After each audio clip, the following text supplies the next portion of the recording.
My name is Olivia Carter, and until last month, I was the most dedicated marketing manager at Frost & Blackwell in downtown Chicago. My colleagues used to joke that I practically lived at the office, and they weren't wrong. My life had become a blur of client meetings, late-night emails, and endless cups of coffee. To everyone else, I was the model of ambition, the woman who had it all together. But the truth was far more fragile. The day I collapsed, I was standing in front of a room full of executives and potential clients.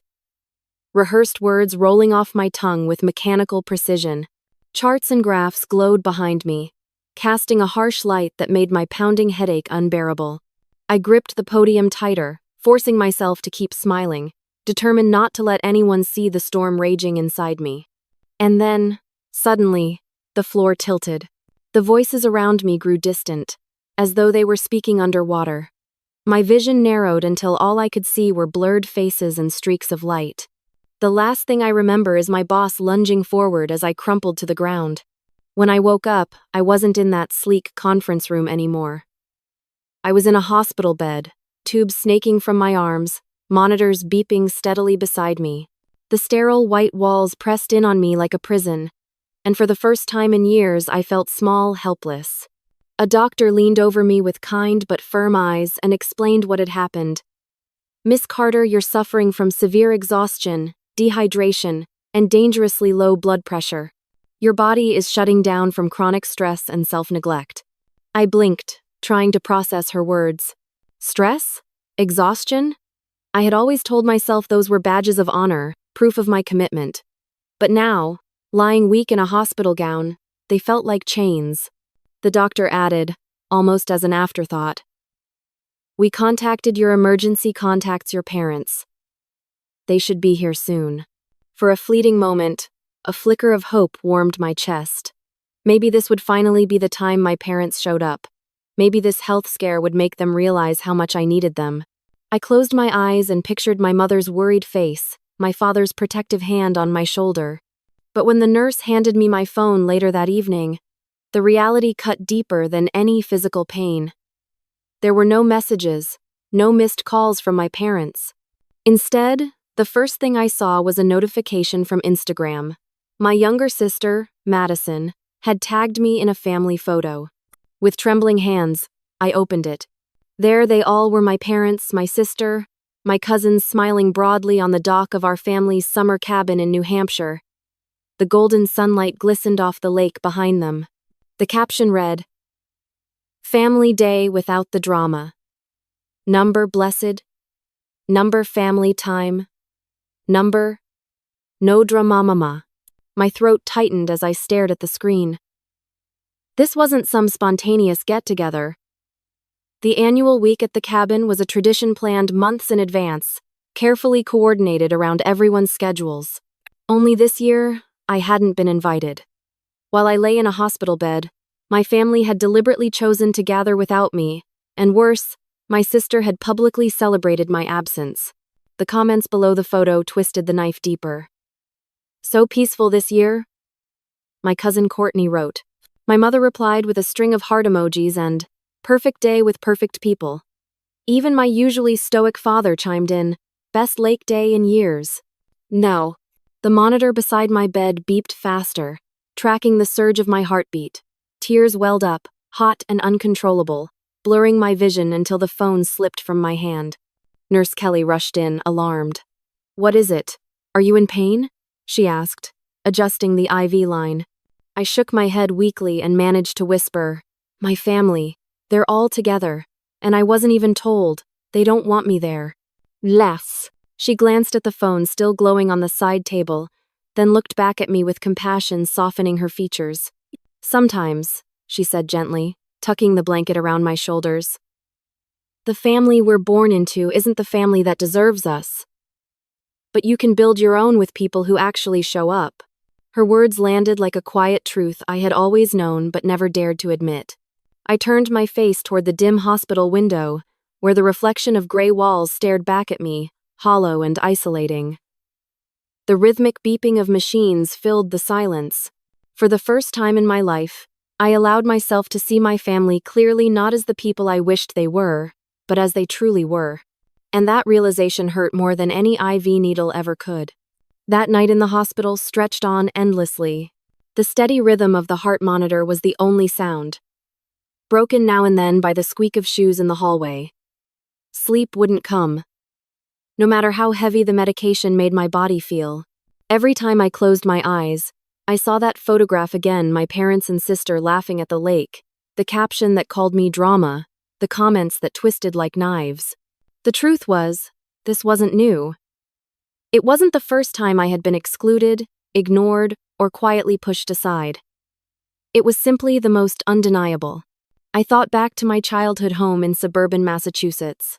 My father, Richard Carter, was an investment advisor who spent long hours at the bank, his stress filling every corner of the house like a fog we all tiptoed around. My mother, Susan, taught third grade, yet somehow always had the energy to attend every one of Madison's soccer games and dance recitals. I was expected to set the example: perfect grades, household chores, constant responsibility. Madison, 4 years younger, was allowed to find herself, to make mistakes, to simply be a kid. I still remember my high school graduation. I stood on the stage, scanning the crowd, hoping to see my parents' proud faces. They clapped politely, then handed me a practical gift, a luggage set for college. A week later, they spent thousands of dollars throwing Madison's Sweet 16, complete with a DJ, a photographer, and a rented ballroom. They justified it by saying, "You were always independent, Rachel. Madison needs a little extra." That refrain followed me into adulthood. When I got accepted into Northwestern on a partial scholarship, they congratulated me but reminded me that I'd need to take out loans and work part-time to cover the rest. Years later, when Madison announced she wanted to study fashion at NYU, they liquidated investments to cover her tuition, housing, and living expenses in full. I learned to swallow the unfairness, to tell myself it was normal, to push harder, work longer, earn every inch of my progress without complaint. By the time I was 24, I had moved to Chicago and built a life around my career. Promotions came with long nights and heavy pressure, but they also became my armor proof that I was worthy, even if my family never treated me that way. Madison, meanwhile, bounced between jobs in New York, her rent often covered by our parents, her maxed-out credit cards magically paid off after tearful phone calls. I became the family fixer, the one they called for practical solutions, never for celebrations. At holidays, I'd listen to Madison tell wild stories while my parents hung on every word, then turn to me and ask about my 401 contributions or whether I was eating enough vegetables. And I accepted it. I told myself that was just how families worked. But lying in that hospital bed, replaying Madison's smug caption, "Family day without the drama," I couldn't deny the truth anymore. I wasn't just overlooked, I was deliberately excluded. They didn't want me there, not even in moments that mattered most. A soft knock interrupted my spiraling thoughts. Nurse Kelly stepped in, her expression kind as always. She adjusted my IV, then glanced at the untouched tray of hospital food. "You need to eat something," she urged. "It's not that kind of pain," I whispered, my voice breaking. It's everything else." She didn't rush me. She just sat down on the edge of the bed and said, "Sometimes it's easier to talk to a stranger." And maybe it was the exhaustion, or maybe it was the fact that I had nothing left to lose, but the words came tumbling out. I told her about years of being the responsible one, the dependable one, the invisible one. About the countless times I had dropped everything to help my family, flying to Boston at a moment's notice to organize my father's tax documents, skipping work to help Madison move apartments, spending weeks researching a new car for my mother. And yet, when I collapsed when I truly needed them, they weren't there. Kelly listened quietly, her face full of compassion. "What hurts the most," I said finally, "is realizing they planned that lake trip. Everyone coordinated schedules, arranged travel, packed bags. They just decided I didn't belong." For a long moment, she didn't speak. Then she said softly, "Your family's limitations are not a reflection of your value. Sometimes the people who should love us the most simply don't know how. That's about them, not you." Her words settled over me like a fragile balm, not erasing the pain but making it bearable. For the first time in my life, I let myself consider a terrifying possibility: Maybe my worth didn't depend on their approval. Maybe their neglect said more about them than it ever did about me. As Kelly left, the room grew quiet again. The machines hummed, the city lights glowed faintly through the window, and I lay there with tears sliding silently into my pillow. It was the loneliest night of my life, but also the first time I began to see the truth. The second night in the hospital was worse than the first. The beeping machines and fluorescent lights felt less like protection and more like reminders of how alone I truly was. I had always thought that when real crisis hit, family would show up, that no matter how distant or dismissive they could be, blood would outweigh everything else. But the empty chair by my bed told a different story. By the evening of my second day, the silence from my family was deafening. Not a call, not a message, not even a passing word of concern through the nurse's station. Instead, I found myself scrolling aimlessly through Instagram again, masochistically checking for updates. Madison had posted another photo, this one of her holding a sparkler on the dock, laughing as if the world was hers. The caption: "Grateful for the people who make life lighter. Number family first number. Good vibes only. Family first." The irony made my chest tighten. I put the phone face down on the tray table, my hand trembling. My heart monitor picked up the pace. Shrill beeps filling the room until Nurse Kelly appeared. She adjusted the machine, then glanced at me knowingly. "That phone's not helping your recovery," she said gently. "I know," I whispered, tears catching in my throat. "But it's like I can't stop looking. Like some part of me still hopes, even when I already know the answer." Kelly touched my hand briefly, a gesture both professional and deeply human. Sometimes the hardest thing isn't letting go of people who don't care. It's letting go of the hope that someday they will. Her words sank into me like cold water. I didn't answer. I couldn't. The next afternoon, the door creaked open again. I expected another nurse, but instead a familiar voice said, "Rachel?" I looked up, startled.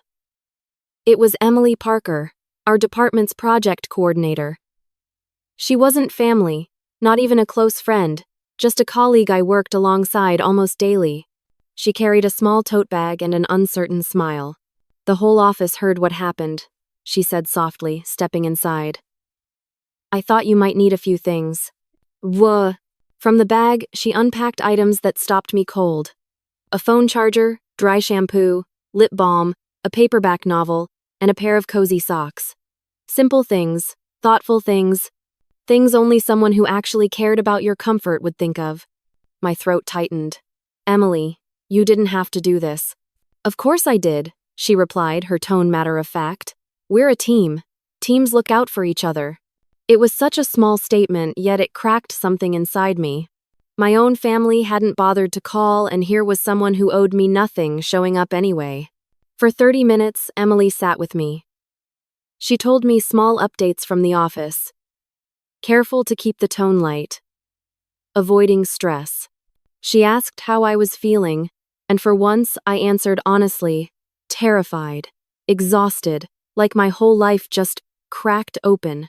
She didn't flinch. She didn't minimize it. She just nodded and said, "Then you're human, and maybe that's what matters most right now." That.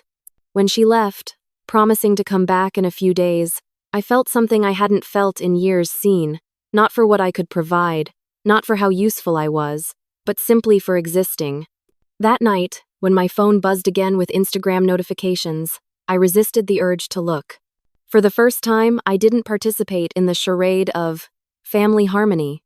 I didn't comment, didn't like, didn't pretend. I silenced my phone, turned it face down, and let the quiet settle around me. It felt like the smallest act of rebellion, but also the first step toward freedom. And for the first time since collapsing in that conference room, I slept. Not deeply, not peacefully, but enough to feel, for a moment, that maybe healing was possible. The third morning in the hospital began with the soft shuffle of papers as Dr. Margaret Lewis, a cardiologist with kind but uncompromising eyes, entered my room. She carried a clipboard, her expression firm. "Rachel," she said, her voice professional but not unkind. "Your body has been sending you warning signs for months. Headaches, dizziness, fatigue, you ignored them. What happened in that conference room wasn't just an accident, it was your body shutting down. I swallowed hard, the weight of her words pressing on my chest. She continued. Chronic stress, poor nutrition, lack of rest, it's a dangerous combination.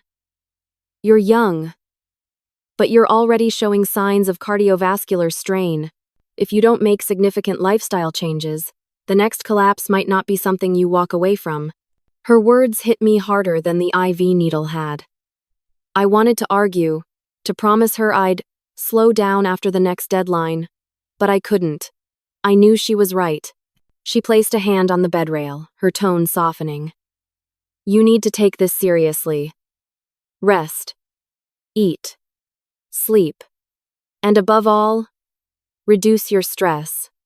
Do you understand? I nodded, my throat too tight to speak. When she left, the silence in the room deepened. No family. No calls. No one checking in except my boss, who sent flowers with a generic card, and Emily Parker, who returned that afternoon with a second tote bag of thoughtful items. This time she brought magazines, a soft blanket, and a small plant. She set it on the windowsill where the sterile view of gray walls seemed a little less bleak. You didn't have to, I said again, my voice catching. Emily gave me a look that said she wasn't buying my protest. Rachel, you've spent years covering for people at work, pulling all-nighters so projects wouldn't crash, even taking blame for mistakes that weren't yours. Did you really think no one noticed? Her words made my chest tighten. I had never thought of myself that way. I had always assumed my efforts went unnoticed, that I was just doing what was expected.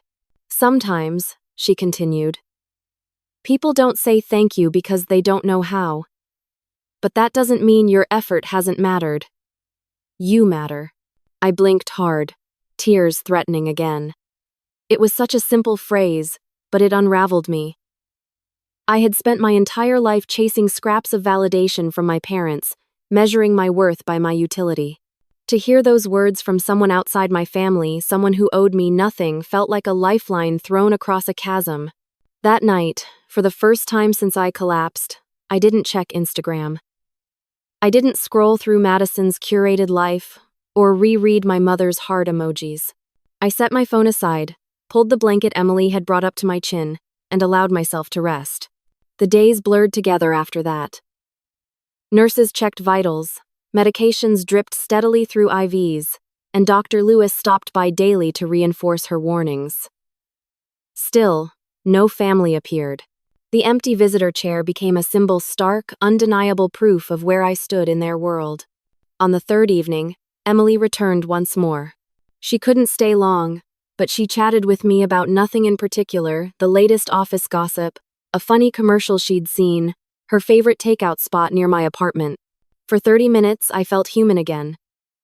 Not a patient, not an afterthought, just a person, laughing softly with another person. When she left, I stared at the little plant on the windowsill, its leaves catching the glow of the setting Sunday. It was fragile, but alive just like me.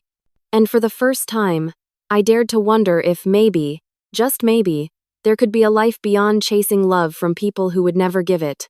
By the end of my third day, Dr. Lewis finally cleared me for discharge. 2 weeks of medical leave, she said firmly, as if daring me to argue. No exceptions. Follow-up appointments are already scheduled. Emily insisted on driving me home. You're not taking an Uber after everything you've been through, she said, waving off my protests. When we stepped into my apartment, the silence was heavy.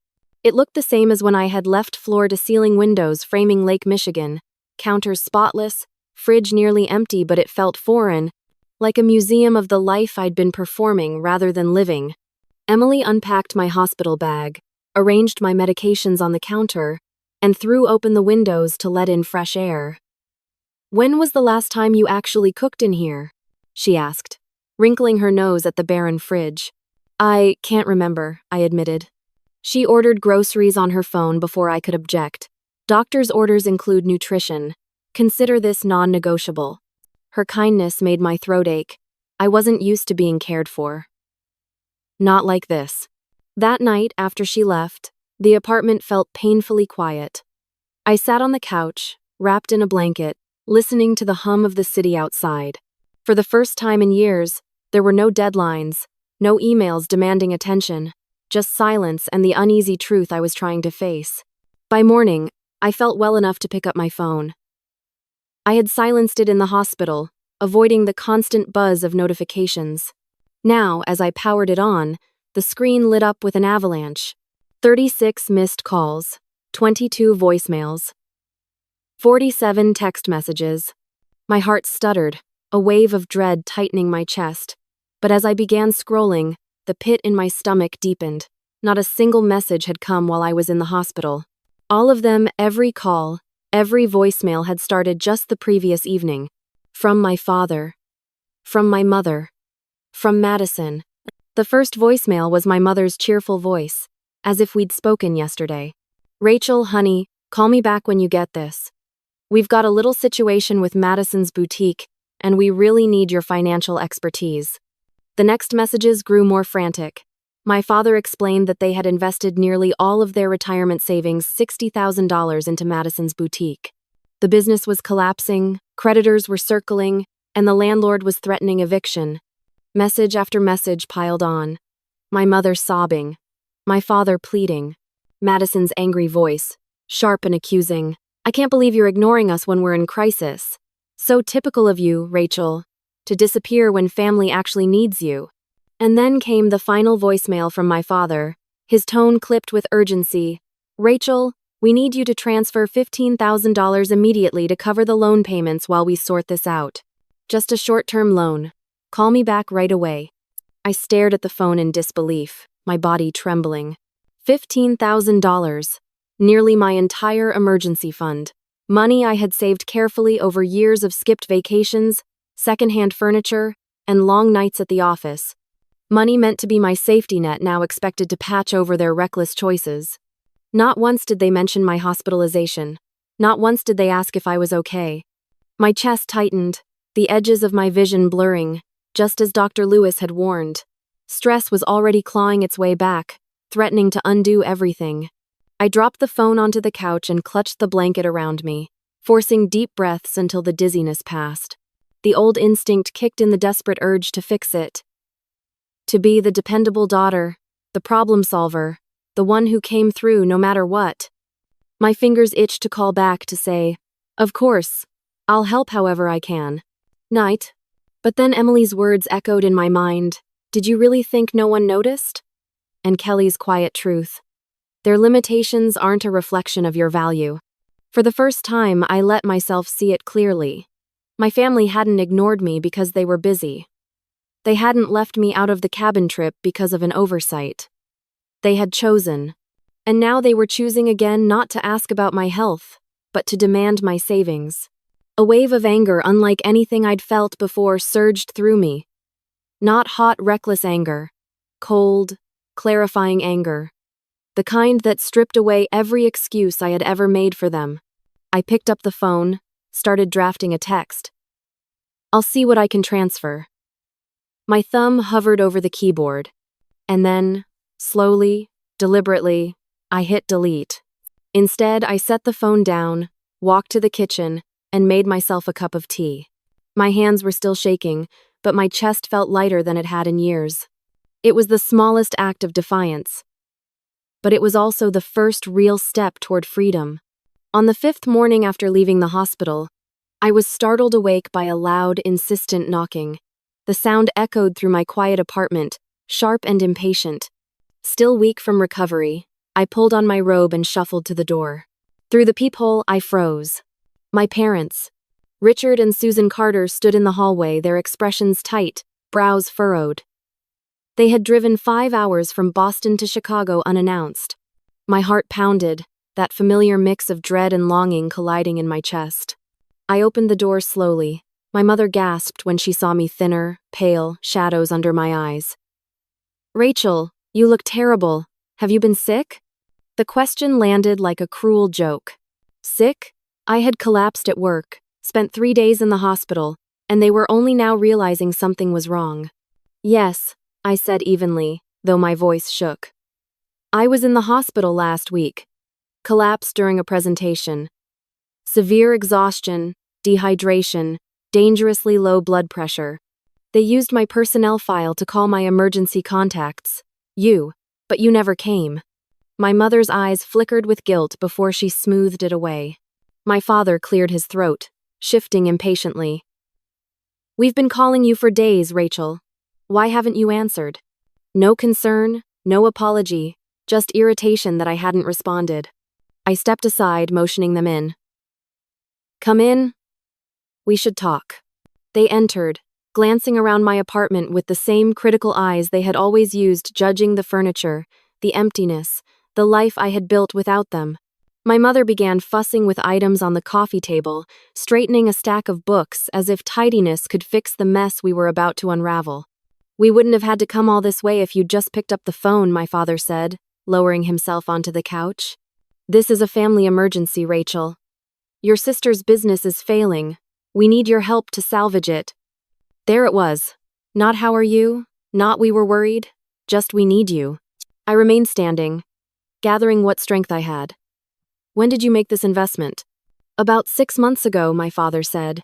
Madison had these incredible designs and the plan looked promising. Business plan? I interrupted. May I see it? They exchanged a glance. My mother's voice faltered. It was more of a verbal plan, but Madison was so passionate. You know how creative she islanded. And now you need $15,000 from me to cover loan payments, I said flatly. Because the boutique is failing. It's not failing, my father snapped. It's experiencing cash flow issues, very common for new businesses. I walked to the counter, picked up the bottles of medication Dr. Lewis had prescribed, and set them on the coffee table between us. My voice trembled, but I forced it steady. Do you know why I collapsed? Chronic stress, neglecting myself for years. My doctor says if I don't change, I could suffer permanent damage. These pills are keeping me stable. And part of reducing stress means reevaluating the relationships that cause it, including this one. My mother's eyes filled with tears, her voice trembling. How can you be so selfish? Your sister is devastated. We might lose our retirement savings. My chest burned with disbelief. Selfish? I nearly died last week. You didn't even listen to the hospital's messages. While I was lying in a hospital bed, you were all at the lake house, celebrating without me. Madison even posted about how peaceful it was without me there. And now you're standing in my living room demanding my savings to clean up a mess I had no part in creating. My father's jaw tightened. We have always treated you and Madison equally. If you feel less included, maybe consider that your constant focus on work makes you difficult to be around. The words hit like a slap, so perfectly aligned with the family narrative that it almost made me laugh. Even now, confronted with their absence in my crisis, they found a way to blame me. I took a deep breath, my hands trembling but my voice clear. I will not give you the money. I cannot financially or emotionally. I need to prioritize my health, and that means setting boundaries. For once in my life, I'm choosing me. Silence hung heavy. Then my father rose, his voice cold. We won't forget this, Rachel. When you're ready to act like a real family member, you can call us. The Willie. My mother wiped her tears, her voice sharp with accusation. You've changed. You're not the daughter we raised. I met her eyes. I'm finally becoming the woman I should have been all along, someone who values herself enough to say no. They left with the slam of a door that echoed through my apartment. I stood in the middle of the living room, shaking, breath ragged. The grief was sharp, raw, but underneath it, something stronger stirred. Relief. For the first time, I had spoken my truth without apologizing. And though it broke my heart, it also set me free. That night, after the door slammed and the echoes of my parents' accusations faded, I collapsed onto the couch, trembling. My chest still burned from the confrontation, and tears streamed unchecked down my face. It felt like grief and liberation were tangled inside me, pulling in opposite directions. For hours, I sat in silence. No phone buzzing, no desperate calls, just the steady hum of the refrigerator and the faint city sounds outside. It was the kind of silence that could crush you or save you. I didn't know which it would be yet. The next morning, I followed Dr. Lewis's instructions with almost obsessive discipline. I lined up my medications on the counter, prepared a simple breakfast from the groceries Emily had ordered, and forced myself to eat at the table instead of over my laptop. The food tasted bland, but it was nourishment, a small act of care I hadn't given myself in years. As the days unfolded, I created tiny rituals. A morning walk around the block, a 10-minute break to breathe deeply by the window, a notebook where I scribbled thoughts and memories, patterns I had ignored for too long. Each routine felt fragile, but they anchored me when my mind wanted to spiral. Still, the loneliness pressed in. My phone remained silent, except for polite check-ins from Emily. I kept waiting for the tidal wave of guilt to crush me, for the urge to call my parents and apologize. It came, but weaker than before, like a storm finally losing strength. On the fourth evening, a soft knock startled me. When I opened the door, a woman stood there holding a pot of soup. She was petite, with chestnut hair pulled into a messy bun and warm eyes that crinkled when she smiled. "Hi," she said, shifting awkwardly. "I'm Lauren. I live across the hall. Made too much soup. Would be ashamed to freeze it, thought you might want some?" For a moment, I just stared. A stranger, someone I had barely exchanged hellos with in 2 years, was offering me something my own family hadn't. Care. "Thank you," I managed, my throat tight. "That's really kind of you." We ended up eating together at my tiny dining table, steam rising from the bowls. The soup was simple chicken and rice, but it tasted like comfort. We talked easily, discovering surprising overlaps in our lives. I moved to Chicago to get away from family drama. Lauren admitted with a small laugh. Best decision I ever made, though it hurt at first. Her honesty disarmed me. I found myself sharing pieces of my own story carefully, at first, then more freely.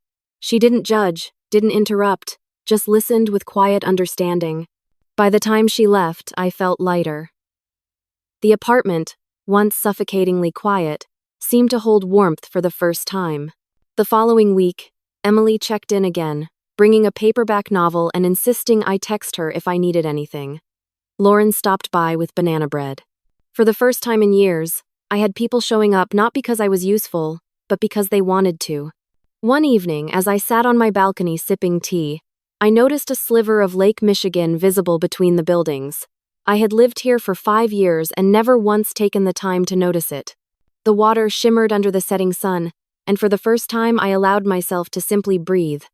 The grief was still there, raw and aching. But alongside it, a tiny seed of something new had begun to grow. Not quite hope. Not yet. But maybe the possibility of it. For the first time, I wondered, what if family didn't have to mean the people who shared your blood? What if it could be the people who simply chose to stay? The first time I walked into the support group, my palms were damp with sweat. A dozen folding chairs circled in a church basement, the kind of space that smelled faintly of coffee and old carpet. People chatted quietly, their voices low and tentative. I almost turned around and left. I didn't belong here, did I? My story felt too messy, too embarrassing to say out loud.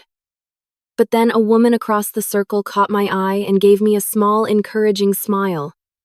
Something in me softened. I stayed. When it was my turn to speak, my voice cracked. "I'm Rachel," I began, staring at my hands. "And I guess I'm here because I don't know how to stop being the responsible one. The fixer. The one everyone calls when they need something. But when I needed them," my throat closed up. Tears stung my eyes. When I collapsed, they weren't there. They didn't even ask if I was alive. For a moment, the silence was unbearable. Then someone across the circle murmured, "Same here." Another nodded. And suddenly, I realized I wasn't alone. The shame I'd carried like a stone in my chest began to crack. After the meeting, I stepped outside into the cool Chicago night.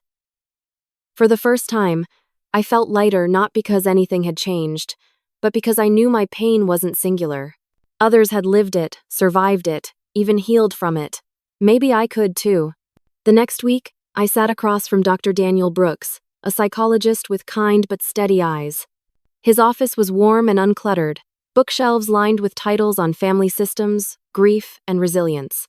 "Rachel," he said gently after I told him the basics of my story, "what you're describing isn't just about neglect, it's about conditioning. From childhood, you were taught that your worth came from being useful. That belief became your operating system. It's what drove you in your career, your relationships, even your health choices. But here's the truth. Love isn't something you earn. It's something you deserve by existing." His words hit me harder than I expected. My entire life, I had believed the opposite. Every A on a report card, every promotion, every favor for my family had been a plea. "Please see me. Please love me." Tears slipped down my cheeks. "So what now?" I whispered. "Now, doctor," Brooks said, leaning forward. "We start rewiring. We identify the old patterns, the automatic responses that tell you to sacrifice yourself, and we practice new ones, healthier ones that honor your needs." The sessions were raw. I spoke of missed graduations, holidays where Madison was the star and I was the afterthought, the sting of my parents' comments that I was too serious, too difficult. I admitted how I had carried those judgments into adulthood, believing I wasn't enough unless I was perfect. Some days the grief felt unbearable. Dr. Brooks called it mourning the family you wish you'd had. I cried for the little girl who never felt chosen, for the young woman who worked herself sick chasing approval that never came. But slowly, something shifted. I began to recognize the triggers, the way my chest tightened whenever my phone buzzed with a message from my parents, the guilt that rose like a tide when I told someone no. Dr. Brooks taught me to pause, to ask myself, if this costs me my health, is it worth it? Meanwhile, the support group became a lifeline. Week after week, I listened to stories that mirrored mine: siblings who drained bank accounts, parents who withheld affection, children who became adults still chasing scraps of love. And in that circle, we weren't dramatic or selfish. We were survivors learning new ways to live. One night, after sharing a particularly painful memory, I glanced around the circle and realized something profound. I wasn't invisible here. My voice mattered. My story mattered. Walking home under the city lights, I felt a strange mix of exhaustion and hope. Healing wasn't quick, and it wasn't clean. But for the first time in my life, I wasn't carrying it alone. The loneliness didn't vanish overnight. Even with therapy and the support group, there were nights when the silence in my apartment pressed down like a weight. I still woke from dreams where my parents finally showed up at the hospital, only to open my eyes and remember the truth. Healing was not a straight line. But little by little, light began to slip through the cracks. One evening, a text buzzed on my phone. It was from Lauren Mitchell, my neighbor across the hall. "Game night at my place. No pressure, but you're welcome." I almost ignored it. Old habits whispered that I didn't belong, that I'd only be intruding. But something in me, maybe the memory of soup and banana bread, maybe the ache of another lonely night, pushed me to say yes. Her apartment was warm and inviting, filled with the smell of popcorn and laughter. A small group of people gathered around the coffee table, arguing playfully over a stack of board games. Lauren waved me in with a smile. "Everyone, this is Rachel. She's officially part of the crew now." For a moment, I froze. Officially part of the crew? Just like that? No hoops to jump through? No approval to earn? I sat down hesitantly, and before long I was laughing, really laughing, as we tried and failed to figure out a complicated new game. It struck me how different this was from my family gatherings. There was no competition for attention. No subtle digs or silent judgments. Just people enjoying each other, simply because they wanted to. As the night ended, Lauren handed me a container of leftovers. "For tomorrow," she said with a grin. "Can't have you living off protein bars." Walking back to my apartment, container warm in my hands, I felt something I hadn't felt in years, included. Over the next weeks, Lauren pulled me further into her circle. Movie marathons, potluck dinners, impromptu coffee runs. At first, I hovered at the edges, unsure how to trust the ease of it all. But gradually, I let myself lean in. One night, Sitting on Lauren's couch, surrounded by laughter and the smell of brownies, I caught myself thinking, so this is what family can feel like. Not the blood ties that had drained me dry, but chosen connections built on kindness, reciprocity, presence. Emily continued to check in, too. She brought me lunch at work during my lighter schedule, texting reminders to actually take breaks. Between Emily at the office, Lauren across the hall, and the group in the basement circle, my world, once so narrow and cold, was beginning to widen. And yet, the grief remained. There were still moments when the absence of my family hit like a punch to the gut. Holidays where I scrolled past their photos. Birthdays that went unacknowledged. Dr. Brooks reminded me that grief and healing could coexist, that choosing boundaries didn't erase the longing, but it did protect me from the constant wound of disappointment. One chilly evening, Lauren and I sat on my balcony, wrapped in blankets, mugs of tea warming our hands. The lights of the city shimmered against Lake Michigan. "You seem lighter," she said gently. I thought about it. I guess I'm starting to believe I don't have to keep proving I'm worth loving. That maybe the right people see it without me performing. Lauren smiled. "That's the thing about real friends, Rachel. You don't have to audition." Her words sank deep. For so long, I had been auditioning at work, in my family, even in relationships, always proving, never enough. But here, on this balcony, under the quiet night sky, I felt something new, safe. And for the first time, I let myself imagine a future not defined by the people who failed me, but by the ones who showed up. Walking back into Frost and Blackwell for the first time after my medical leave felt surreal. The glass doors, the polished lobby, the hum of elevators, all of it so familiar, yet I felt like a different person stepping through. My heels clicked against the tile as if announcing, "I'm back," though inside I was trembling. Would they see me as weak? Would they whisper about the woman who collapsed in front of clients? Would they quietly edge me out, labeling me unreliable? When I reached my floor, heads turned. For a split second, I braced myself for judgment. But instead, people smiled. A few murmured, "Good to see you back, Rachel." Even my boss greeted me with an expression I hadn't seen before, something between concern and respect. "Rachel," he said, motioning me into his office. "We need to talk." My chest tightened, expecting the worst. But as I sat across from him, he surprised me. "Your collapse was a wake-up call," he admitted, folding his hands. "Not just for you, for all of us. We realized our culture was burning people out, and that's not sustainable. We've made some changes." I blinked, unsure if I'd heard correctly. He continued. "We're enforcing stricter work hours, redistributing client loads, bringing in consultants to monitor team health. Frankly, Rachel, you gave this company everything. Too much. And it nearly broke you. We can't keep doing that to people." For a moment, I just stared, stunned. My collapse, the most humiliating, terrifying moment of my career, had sparked change. "And you," he added, his tone softening, "you're not coming back to the same role. We want to move you into operations director. It's strategic, less grind, more balance. It plays to your strengths without consuming your life. What do you think?" Tears stung my eyes before I could stop them. Not because of the promotion, though the irony wasn't lost on me, but because for once, someone was valuing me not just for what I could produce, but for the human being behind the results.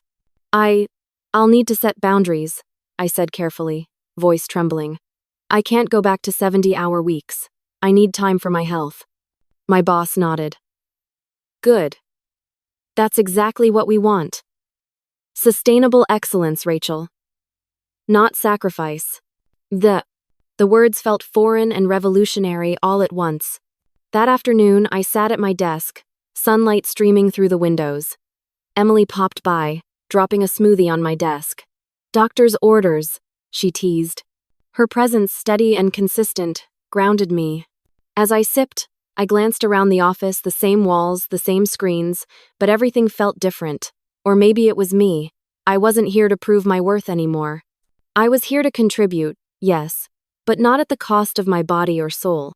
Over the next weeks, I practiced what Dr. Brooks had taught me. saying no, delegating, leaving on time. At first, guilt gnawed at me, the old voice whispering I was lazy, ungrateful. But then I remembered the hospital bed, the IV in my arm, the empty chair where my family should have been. No project was worth that. One Friday evening, as I packed up at 5:30, Emily grinned. "Look at you."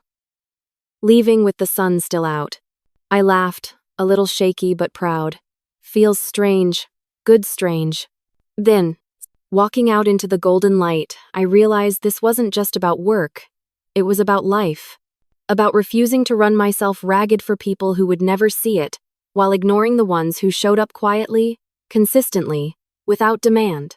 For the first time, I felt the beginnings of balance, not perfection, not a tidy ending, but the fragile, precious start of something new.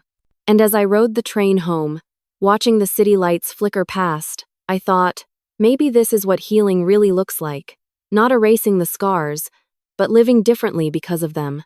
It had been nearly 2 months since that confrontation in my apartment. 2 months of therapy sessions, support group meetings, long walks by the lake, and dinners with Lauren's little circle of friends. My life was still fragile, but it was mine, and for the first time it felt like enough. Then, one evening, my phone buzzed with a number I hadn't seen in weeks. My mother. I stared at the screen, frozen. My chest tightened, old instincts urging me to answer immediately, to smooth things over, to prove I was still the dutiful daughter. But another part of me, the part that had survived the silence of a hospital room, hesitated. Finally, I picked up. "Rachel." My mother's voice cracked through the line, thick with tears. "We need to talk." The sound of her crying pulled at me. For a moment, I was 10 years old again, desperate to comfort her, to fix whatever was wrong. But then I remembered lying in that hospital bed, waiting for parents who never came. "What is it?" I asked, my tone flat. "It's your father," she said quickly. "The stress. It's been too much. He had chest pains last week. The doctor says we have to downsize. Maybe sell the lake house. And Madison's boutique is officially closing. She's devastated. Rachel, we can't do this without you. Please, come home." Her words landed heavy. They wanted me home now, not because they missed me, not because they had realized how deeply they had hurt me, but because they were in crisis again. "I was in the hospital too, Mom," I said quietly. "Remember? You never came." There was silence on the line, then a shaky, defensive reply. "We didn't know how bad it was, and Madison needed us. You've always been strong, Rachel. We thought you didn't need us the way she did." The old script, the same justification that had been used my whole life. Something inside me snapped. "I almost died," I said, my voice rising. "And you were posting pictures at the lake. You've spent years telling me I'm too serious, too difficult, too independent. But the truth is, you never wanted to face me. Because I reminded you of everything you didn't want to admit about yourselves." My mother sobbed harder. "You're being cruel." "No," I said firmly. "I'm finally being honest." Another silence stretched between us, thick and suffocating. Then her voice hardened. "If you won't help us now, Rachel, don't bother coming back when it's too late." The line went dead. I stood there, phone in hand, my body trembling. The guilt came rushing in like a tidal wave. What if my father's health really was failing? What if refusing to help made me the monster they claimed I was? But then another memory surfaced. Nurse Kelly's gentle voice in the hospital. "Sometimes the family we're born into isn't the family that deserves us." I sank onto the couch, clutching the phone, tears streaming down my face. It wasn't easy. It wasn't clean. But it was necessary. The next day, I shared the call with Dr. Brooks. He listened carefully, then said, "Rachel, boundaries aren't cruelty. They're clarity. Your parents are facing the consequences of their choices. That doesn't erase the love you wish you had, but it does free you from continuing to sacrifice yourself for what will never change." That night, I wrote in my journal, "I can grieve the family I lost, while building the family I deserve." It wasn't a declaration of victory, it was a promise to myself. And for once, it was enough. Spring arrived quietly in Chicago. The gray slush of winter gave way to blossoms along the sidewalks, and the air softened with the promise of renewal. I walked through the park one Saturday morning, the lake glittering in the distance, and felt a peace I never thought I'd know. It had been 3 months since that final phone call with my mother. The silence that followed was deafening at first, but slowly I learned to breathe inside it. My parents and Madison had chosen distance, and for once I didn't chase after them. I let them go. In their absence, my life filled with something new. Emily still checked in at work, sliding smoothies onto my desk, making sure I left the office before the sun set. Lauren became more than just a neighbor. She became a sister in all the ways that mattered. On weekends, her little circle gathered in my apartment as often as hers, filling my once empty space with laughter, spilled drinks, and stories that stretched long into the night. Even the support group felt different now. Where once I had spoken through tears, voice breaking under the weight of my past, now I found myself listening to newcomers, offering the same gentle encouragement others had once given me. "You're not alone," I told them. And for the first time, I believed it for myself too. Therapy with Dr. Brooks remained steady, grounding. He reminded me often, healing isn't erasing the scar. It's learning how to live with it and sometimes, even learning how to be proud of it. I began to see the truth in his words. My scar was not a symbol of weakness, but of survival. On a warm evening in May, Lauren invited me to a family-style dinner at her cousin's house. As we passed dishes around the table, someone joked, "Rachel, you're basically family now." The words landed like sunlight breaking through clouds. My chest tightened not with grief, but with gratitude. Driving home that night, I thought of the younger version of myself, the little girl desperate for her parents' approval, the young woman killing herself at work for scraps of recognition. I wanted to reach back through time and whisper, "You are enough. You always were." And though I couldn't change the past, I could honor her by living differently now. One Sunday, I stood on my balcony with a cup of tea, watching the city stir awake. My phone buzzed with a text from Madison. Just a single line. "Hope you're well." For a long moment, I stared at it. The old urge rose, the instinct to leap at the smallest crumb of attention. But then, I set the phone down. I didn't reply. Not out of anger, but out of choice. Because my worth no longer hinged on a message, or the lack of one. Instead, I turned toward the lake, where sunlight shimmered on the water like scattered diamonds. Behind me, my apartment buzzed faintly with the life I had built, plants thriving on the windowsill, laughter still echoing from the night before, the steady hum of a home that finally felt alive. For the first time in my life, I wasn't waiting for my family to show up. I had shown up for myself, and that was enough. If you've stayed with me until now, maybe some part of Rachel's story felt familiar. Maybe you've known the sting of being overlooked, the weight of carrying everyone else while wondering who would ever carry you. Maybe you've waited for parents, siblings, or loved ones to finally notice your worth only to realize that day might never come. And if you have, I want to tell you something Olivia Carter had to learn the hardest way possible. Your value has never depended on their recognition. Families can be complicated, even cruel. Sometimes the people who should have been your safe place become the very source of your deepest wounds. It hurts in ways that are difficult to explain because you don't just lose love. You lose the illusion of what love was supposed to be. You grieve not only what happened, but what never happened. But here's the truth Olivia Carter discovered. Grief can coexist with growth. You can mourn the family that failed you, while also building the family you deserve.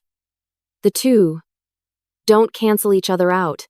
They live side by side, teaching you how strong, how resilient, how worthy you really are. Remember that boundaries are not cruelty. Boundaries are clarity. They are the line between what harms you and what heals you. When Olivia Carter told her parents, no, it wasn't a rejection of family, it was a reclamation of herself. And sometimes, choosing yourself is the most radical, courageous act of love you can make. It's not easy. Healing Never Island. There will be nights when the silence feels unbearable, when you wonder if you made the right choice, when guilt presses down on you like a weight. But if you hold on, if you keep choosing yourself, you'll find something remarkable on the other side. peace. And maybe, just maybe, you'll find new connections, friends, neighbors, communities, who show you that family isn't only about blood. Family is about presence. It's about the ones who bring you soup when you're sick, who remind you to leave work before the sun sets, who laugh with you on game night and see you for exactly who you are. Rachel's story isn't just about pain, it's about transformation, about the moment she stopped auditioning for love and started living in it, about the courage it takes to say, I am enough, even if you never say it. So if you've ever felt invisible, forgotten, or left behind, this story is for you. Let it remind you that you are not alone, that your scars don't make you unworthy, they make you human, that your survival is proof of your strength, and most of all, that you are allowed to stop chasing those who refuse to show up. You are allowed to build a life filled with people who choose you, every single day.